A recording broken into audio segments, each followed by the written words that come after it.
One, two, three, come on. Come on, come on.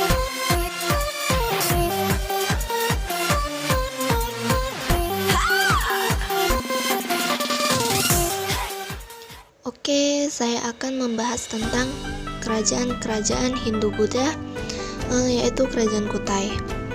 Nah, bicara tentang Kerajaan Kutai ini, Kerajaan Kutai adalah kerajaan yang terletak di dekat Sungai Mahakam, yaitu Kalimantan Timur. Kerajaan ini adalah kerajaan Hindu tertua di Indonesia, dan kerajaan ini berdiri sekitar abad ke-5 atau 400 sebelum Masehi. Nama Kutai itu sendiri yaitu berasal dari nama tempat ditemukannya prasasti yang menggambarkan kerajaan tersebut, karena tidak ada prasasti yang secara menyebutkan nama kerajaan ini. Wilayah Kerajaan Kutai ini mencakup wilayah yang sangat luas dan hampir menguasai seluruh Kalimantan Timur. Dari mana sih tahu adanya Kerajaan Kutai ini? Kerajaan Kutai ini ditemukan dari adanya sumber sejarah. Jadi ada ditemukan 7 prasasti yang berbentuk yupa yang menggunakan huruf Pallava dan Sanskerta. Dan ini tuh diyakini sebagai peninggalan dari Kerajaan Kutai. Yupa ini menjelaskan tentang raja pertama Kerajaan Kutai dan silsilah keluarganya. Juga dijelasin ada kedermawanan Raja Mulawarman yang memberikan 20.000 ekor sapi kepada kaum Brahmana. Oke, next, kehidupan Kerajaan Kutai. Sebenarnya tidak diketahui pasti Kerajaan Kutai itu dulu gimana. Ada juga sumber yang menyebutkan kalau kehidupan ekonomi di kerajaan ini tuh didukung sektor perdagangan dan peternakan. Kehidupan sosial budaya di Kutai, yaitu perubahan sistem pemerintahannya yang kepala suku menjadi raja. Selain itu, masyarakat Kutai juga rutin melakukan upacara adat, yaitu upacara Friyastoma atau pemberkatan Hindu. Kehidupan agamanya nih, walaupun di situ ada Hindu, Buddha, tapi beberapa masih percaya sama kepercayaan animisme. Kehidupan politiknya sendiri ini untuk di Kerajaan Kutai berubah pada saat pemerintahan Kudungga, yaitu kepala sukunya menjadi kekerajaan atau raja gitu. Nah, selanjutnya tentang pemimpin Kerajaan Kutai. Nah, pemimpin Kerajaan Kutai itu yang terkenal ada 3 ya. Yang pertama itu Raja Kudungga. Raja Kudungga adalah raja pertama yang berkuasa di Kerajaan Kutai. Nama raja tersebut kan masih menggunakan nama lokal. Jadi para ahli berpendapat bahwa pada masa pemerintahan Kudungga ini pengaruh Hindu baru masuk ke wilayahnya.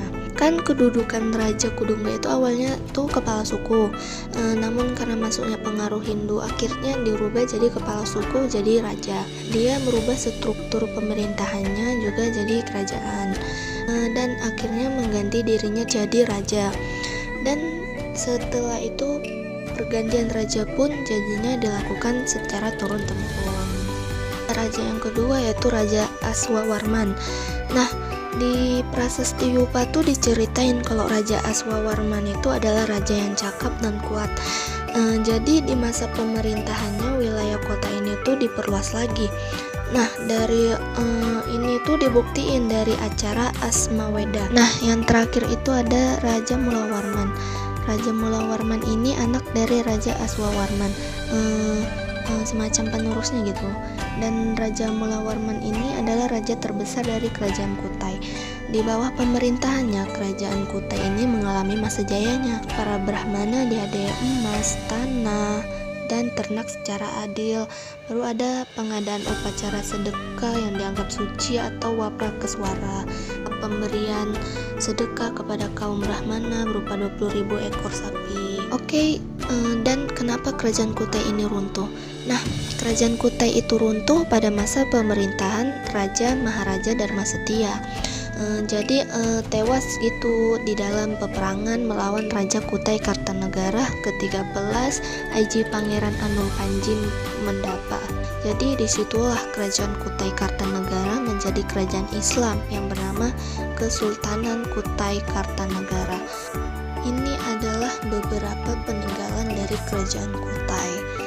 Yang pertama tuh ada Yupa, di mana ini diceritain silsilah dari Kerajaan Kutai. Terus dijelasin juga peninggalan 20.000 ekor sapi untuk Brahmana. Yang kedua ada Kalung Jiwa.